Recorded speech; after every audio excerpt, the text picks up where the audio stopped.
नाइब साहब, ये बड़ा मज़ेदार सा इशू है कि जब इलेक्शन एक्ट आया था और उसके अंदर अमेंडमेंट हुई और उसमें इलेक्शन कमीशन को इख्तियार दिया गया कि आप जो नाअहली है वो 5 साल तक होगी और आपने फैसला करना है उसका। तो जब वो इख्तियार दे दिया गया तो पाकिस्तान तहरीक इंसाफ को चाहिए था कि वो इसको चैलेंज कर देते, लेकिन आप खामोश रहे क्योंकि आपको अंदाज़ा था कि इमरान खान साहब की नाअहली भी हो सकती है और वो ताहयात नहीं होनी चाहिए, तो हमें इसका फ़ायदा है। बाकी आपने सारा एक्ट चैलेंज कर दिया, लेकिन इसको नहीं आपने चैलेंज किया था। अब ज़ाहिर है उसका फ़ायदा मियां नवाज शरीफ साहब को हो रहा है, तो अब तो मेरा ख्याल है चीज़ें क्लियर होगी सारी। देखें, आइन और कानून की जो है ना धज्जियाँ उड़ाई जा रही हैं। अगर देखा जाए तो ये बदनीति ही इस बुनियाद के ऊपर थी जिस तरह से इमरान खान साहब की एक हुकूमत को हटाया गया, मुल्क के खिलाफ एक साजिश हुई जिसको इम्प्लीमेंट किया गया।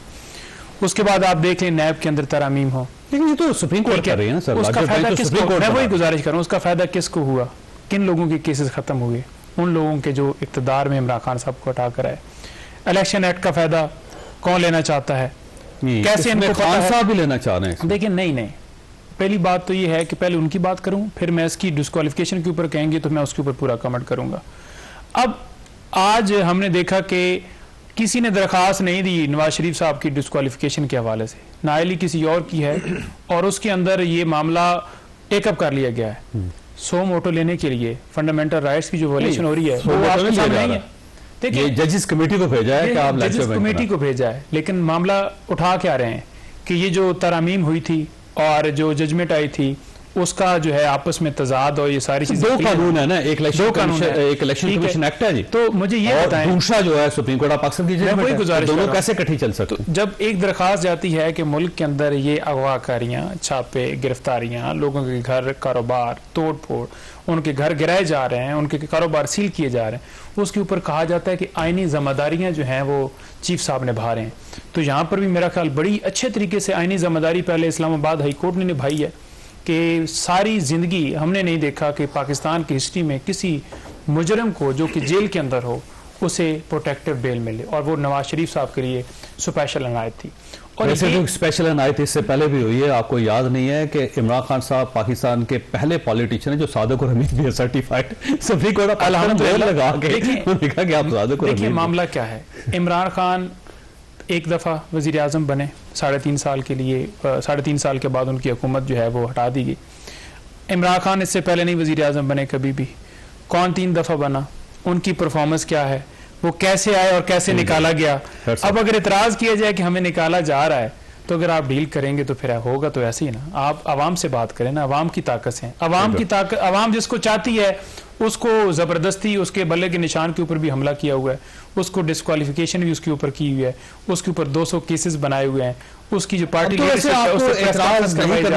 शेर अफजल मरवत साहब बाजोड़ में पाक फौज जिंदाबाद के नारे लगवा रहे हैं। अब ये एतराज सारे खत्म हो गए आपके, ये पहले हो देखिए, लेकिन एतराज किसी और का था और एतराज किसी और का था जो कि मंसूब करना चाह रहा था कि इस तरीके से पाकिस्तान तहरीक इंसाफ को साइड पर किया जाए, क्योंकि उनके पास वो अपनी सियासत बचाने के लिए, अपनी सियासत को चमकाने के लिए कि हम कहीं पीटीआई इदारों के खिलाफ है। अगर मुल्क की 70% 80% आबादी इमरान खान के साथ खड़ी है तो फिर सारे गद्दार हैं। डॉक्टर साहब, अब मसला ये है कि इमरान खान की तरफ से, पीटीआई की तरफ से और साथ साथ बिलावल भुट्टो साहब की तरफ से बार बार इल्ज़ाम लगाया जा रहा है आप पे कि आप लाडले हैं और उनके लिए सारे गेट खोले जा रहे हैं। तो अब ये सुप्रीम कोर्ट ऑफ पाकिस्तान का जो आज के डिसीजन है उसको भी उसी कॉन्टेक्स्ट में देखा जा रहा है। समझा जा रहा है कि जो रायत आपने मांगी नहीं वो खुद ही दी जा रही है आपको। मुझे बिस्मिल्लाहिर्रहमानिर्रहीम, मुझे थोड़ी आपके इस प्रोग्राम में जो भाई ने कमेंट किया तो मुझे हंसी आ रही थी कि 2018 में इमरान खान पब्लिक की हिमायत से वज़ीर आज़म बने थे। तो लतीफ़ा है, अच्छा है, for the sake of record सुनाना चाहिए जरा लोगों को महसूस करने के लिए। किसकी बाकी जो जमानत की बात हुई है ना, आपने फरमाई है कि अपनी नौयत की वायद जमानत मियां नवाज शरीफ साहब को मिली है। अपनी नौयत की वायद जमानत एक इमरान खान साहब को मिली थी और वो क्या थी? जो मुकदमात हैं जो ज़ाहिर हैं उनमें भी जमानत, जो छुपे हुए हैं उनमें भी जमानत, जो फ्यूचर में दर्ज किए जा सकते हैं उनमें भी जमानत, ज़ाहिरी, मख्फी, फ्यूचरिस्टिक, यानी ये जमानत पाकिस्तान की तारीख में ना कभी किसी की हुई है ना आइंदा होगी। अच्छा, दूसरी बात ये कि जो आप मियां नवाज शरीफ साहब की बात कर रहे हैं ना कि लाडले कहा जा रहा है, फलां बिलावल भुट्टो जरदारी साहब कह रहे हैं, मियां नवाज शरीफ साहब बारे में चूँ साहब एक बात रिकॉर्ड के ऊपर रखा करें आप माशाल्लाह। अच्छा तजिया करते हैं आप हिस्ट्री का और पॉलिटिकल हिस्ट्री का। मियां नवाज शरीफ साहब को पिछले 26 साल में एक दफ़ा इलेक्शन लड़ने की इजाज़त दी गई है 2013 का। क्वार्टर ऑफ अ सेंचुरी उस पॉलिटिशियन को एक दफ़ा इलेक्शन लड़ने की इजाज़त दी गई है, जो आज हमें कभी कहते हैं जनाब लेवल प्लेइंग फील्ड नहीं है। मियां नवाज शरीफ को कौन सी लेवल प्लेइंग फील्ड मिली है?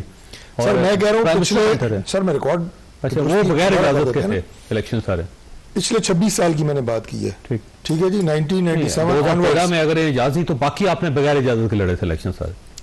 सर जी वो तो पिछले 40 साल 35 साल की हिस्ट्री है ना। अच्छा, मैं आपको कह रहा हूँ कि मियां नवाज शरीफ साहब का जो लेवल प्लेइंग फील्ड दी गई ना, उसमें आज से 26 साल पीछे उन्होंने सिर्फ एक इलेक्शन लड़ा है। ठीक है, ये लेवल प्लेइंग फील्ड हमें मिली है 1999 की बात कर जी, मैं 97 ऑनवर्ड्स की बात कर रहा हूँ।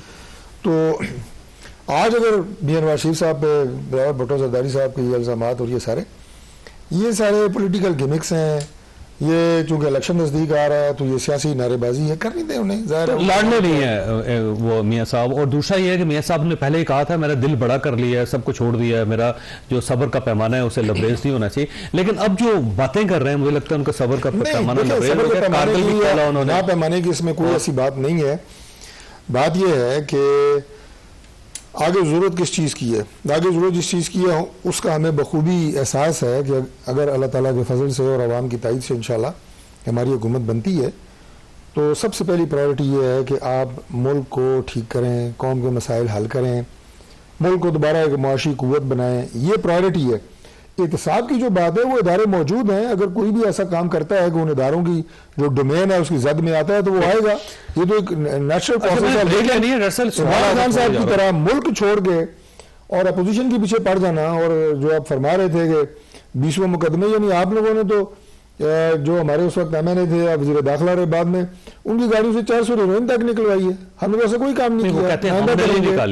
वो एएनएफ ने निकाले थे, वो कहते हैं वो ने निकाली थी, उनका कहना बिल्कुल ठीक बात है। अभी जो कुछ आपके साथ हो रहा है वो भी ज़ाहिर है हमारा पुलिस कर रही है, अदालतें कर रही हैं। फरमाइए सबसे पहले एक तो ये ताहयात नहली का जो केस है, ज़ाहिर 2 रुकनी बेंच था, वो शायद एक पुराने एमपीए अमीर बादशाह कैसरानी साहब उनको शायद उनकी नाहली हुई थी, तो वो केस सुना जा रहा था, तो उसमें लार्जर बेंच की तरफ चला गया। अब इसमें 2 चीज़ें हैं, या तो मियां नवाज शरीफ साहब को फायदा हो जाएगा या मियां नवाज शरीफ साहब इलेक्शन नहीं लड़ सकेंगे। खदशा किस चीज़ का ज्यादा है? मेरा ये दूसरा खदशा तो बिल्कुल ही नहीं है जो आप कह रहे हैं कि इलेक्शन नहीं लड़ सकते। ठीक, हर तरह से भी जो माहौल है वो भी साजगार है, और सुप्रीम कोर्ट में भी वो जजेस जो पनामा जुरिस्प्रूडेंस के खिलाफ हैं वो ड्राइविंग सीट पे हैं। उन्होंने कभी भी ये जो तायाद नहली की जजमेंट जो उमर अताब बंदयाल साहब ने तहरीर की 2018 में इसको नहीं वेलकम किया। ठीक है, और चाहे वो उनकी 62(1)(f) में जो नहली थी नवाज शरीफ साहब की वो भी नहीं की। ठीक है, तो आज भी जो सवालात उठे हैं वो उससे बड़ा वाज़ेह है कि ये 1-2 हेयरिंग होंगी इस लार्जर बेंच की, और ये जो लाइफ टाइम की उमर अताब बंदयाल की जजमेंट है, और उनको सिग्नेटरी थे साकिब निसार, शेख अजमत सईद, इजाजुल एहसन। अच्छा मजे की बात है, इतना बड़ा मैटर आप लाहौर के 4 जज बिठाए हैं। ठीक है, और उस वक्त पाकिस्तान के दूसरे जज, और वजह क्या थी मेरे साथ स्पेसिफिक उस वक्त यही था कि जी क्योंकि इमरान खान तक तो मामला जाना ही नहीं था कि नवाज शरीफ 62(1)(f) पे नए लोग हैं तो क्यों ना इसको तायात ही कर दें। ठीक है, अदरवाइज उसमें कोई जान उस जजमेंट की नहीं है। तो आपका ख्याल है कि जो लार्जर बेंच होगा ये उड़ा देगा पुरानी जजमेंट को? बिल्कुल, इसमें कोई शक नहीं। और मियां नवाज शरीफ साहब तो चौथी बार प्राइम मिनिस्टर बने ये अब जो है वो बताएंगे तो चौधरी साहब आपको क्या वो बन सकते हैं कि नहीं, लेकिन ये है कि इलेक्शन लड़ सकते हैं, इलेक्शन लड़ लेंगे। जो इस वक्त माहौल है वो पूरा साजगार है।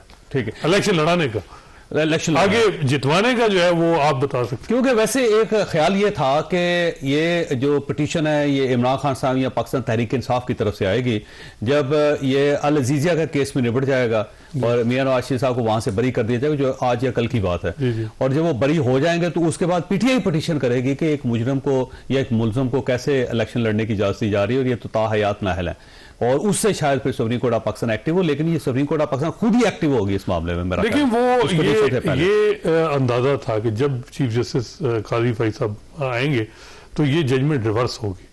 तो अब तो एक और मामला है, वो ये है कि जी पार्लियामेंट ने कानून बनाया जिसमें 5 साल 62(1)(f) में नहली जो है मुतय्यन की है, और सुप्रीम कोर्ट के सामने एक क्वेश्चन है कि क्या एक सिंपल लेजिस्लेशन से जो सुप्रीम कोर्ट की जजमेंट का इफेक्ट खत्म किया जा सकता, यानी वो जो जजमेंट जिससे तायार नैली कहा गया, तो वो एक पॉइंट है। और मेरा ख्याल है कि उसमें भी आज बड़ा वादे था जजेस का कि हाँ पार्लियामेंट के पास इख्तियार है। माजी में भी इस किस्म की कुछ चीज़ें आई, कुछ फैसले आए जिनको पार्लियामेंट ने सिंपल लेजिस्लेशन से उनका इफेक्ट खत्म किया। ठीक हो। अच्छा,